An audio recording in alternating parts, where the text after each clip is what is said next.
Hello. So welcome to Webclass Wednesday. Just so everybody knows, I'm going to be recording this so that if for some reason it doesn't post, I'll be able to share it afterward. And also I'll be recording it for educational purposes, so we can use it potentially on YouTube or other information sharing sites. So I'm going to start recording now from Zoom.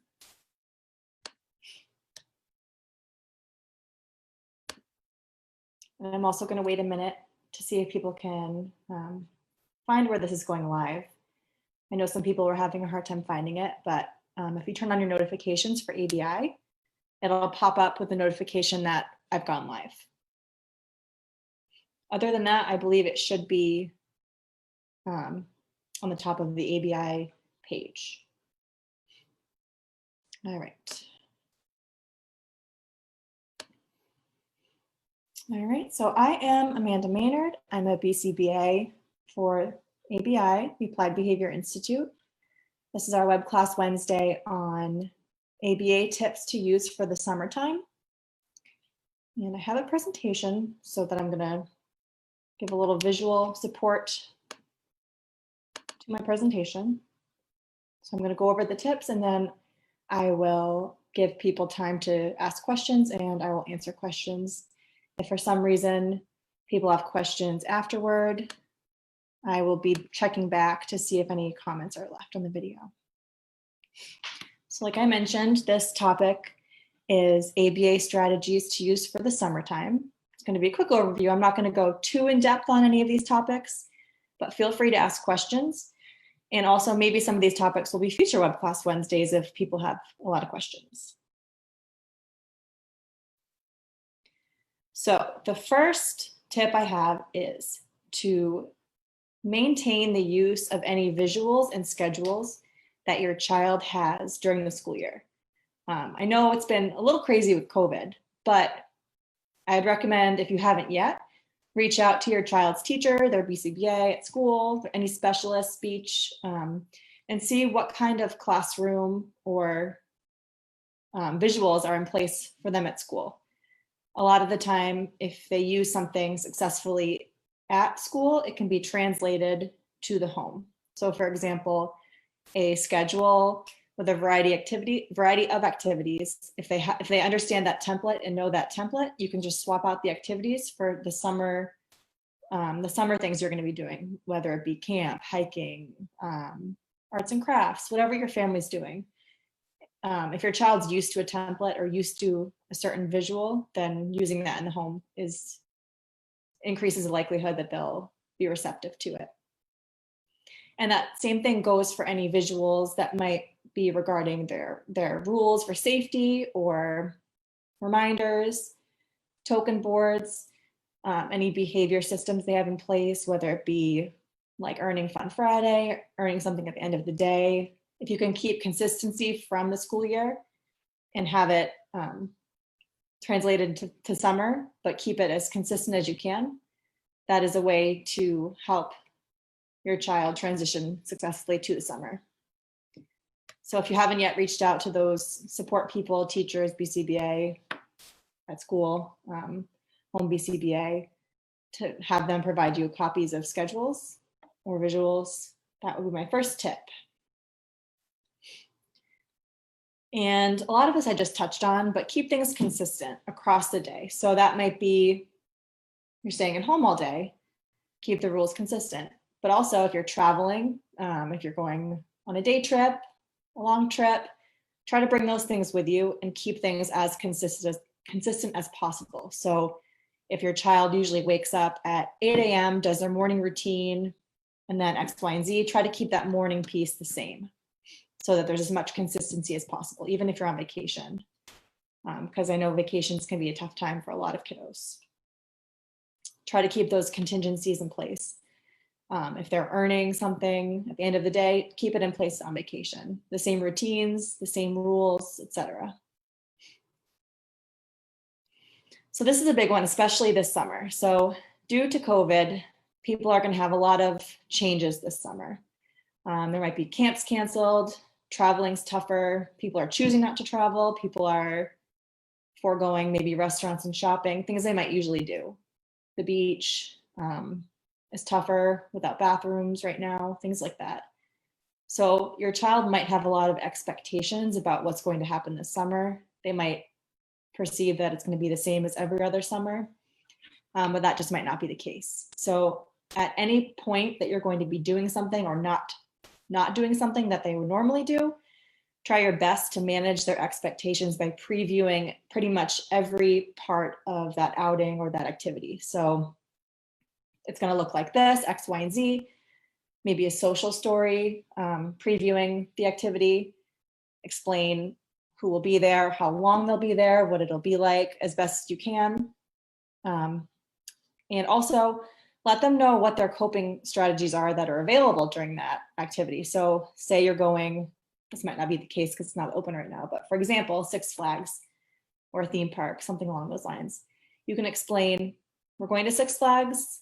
It might look busy. There might be people, there might be lines. We might have to wait for things. There might be loud noises. If you're feeling overwhelmed, here are your options for what coping skills are available. You can take a break.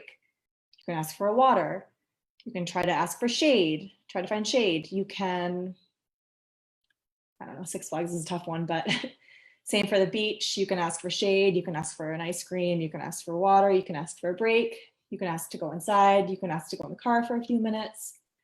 So let them know what is available to them and how to get that, how to ask for it. And practicing those things ahead of time results in a higher chance that you'll have success during the actual activity. And also, if it's a very fun activity, you might have to provide lots of transition warnings. We're leaving in an hour. We're leaving in 30 minutes. We're leaving in 10 minutes. We're leaving in 5 minutes. We're leaving in 1 minute. It might seem redundant, but it helps to manage your child's expectations. Gradual exposure. So this is something you can use for new activities. So if you're trying a new summer camp, a new center, a new friend's house, things like that. Maybe swimming is brand new to your child. Introduce them slowly. If I use the example of swimming, bring them to the pool before making them go in. Show them the pool, have them dip their feet in. Next time, go in for a minute. That type of gradual exposure in general works really well for kiddos with autism and related disabilities because it helps manage the expectations of what's going to happen. It lets them know, okay, it's just a minute this time. And the next time, just 5 minutes. I did a minute before, I can do 5 minutes. It's like gradual desensitization of a new experience, which tends to help a lot. For the summer, safety skills, this is a big one. So this is something that you can practice all year, but you're really going to be probably using it a lot in the summer. So it's something you can practice at home before you even go anywhere. Walking with an adult, for example, you can start in the house. So reinforcing that behavior. Bobby, we're going to practice walking with mom. We're going to practice walking with your sister. Start in the living room, walk around, reinforce. Then maybe start in the yard. Then try walk around the block. That way, when you're at a place like a pool, a beach, that behavior has already been reinforced. And there's already a learning history that it's going to be paired with reinforcement. Getting help if lost is a big skill for kiddos because it does happen. It's nobody's fault, but they should know how to get help if they do get separated from their family at the beach, at a theme park, things like that. So going over that situation again, maybe with social stories over and over. Who do you find? How do you find a community helper? Who are strangers? Who do we not talk to? Who is someone who can help me? And kind of along with that, practicing your family phone number so that if your child does get lost, they can find maybe a help desk or an employee and call you. And then another one, swimming safety, tough one. But again, something you should definitely practice with your kiddo before expecting any type of independence with that. And then I know that we want to always focus on teaching, but summer is supposed to be about fun too. And the way that you can blend teaching and fun is by using incidental teaching, which is basically finding learning opportunities in your child's natural environment and using your child's own interests and motivation to teach. So you can use that in cooking, in their EDLs, chores, leisure skills, social opportunities, and really focus on priorities and setting up those learning opportunities. So you don't feel like you have to sit down at the table and work on math or number ID or shape sorting. You can work on these more functional and incidental life skills that are already happening, but it also fosters independence for your child. And finally, you're not alone. So summer might be daunting with the loss of routine and unexpected things, especially this summer. So you should always reach out to teachers, therapists, specialists, BCBAs, and focus on the priorities for your child.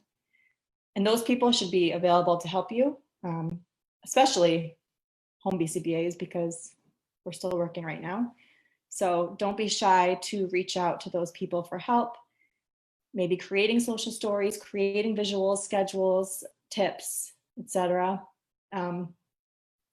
Yeah, and if anybody is still looking for summer activities, ABI Center is opening soon, and we do have summer programming available. So please feel free to ask any questions about that or contact us, because we would love to have your kiddo for the summer and work on some awesome skills.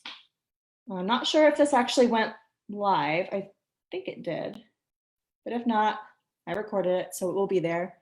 And I'll be checking back to see if anybody has questions or comments, and I'll be responding to all of those. So thank you so much for joining me, and I hope everybody has a great and safe Wednesday.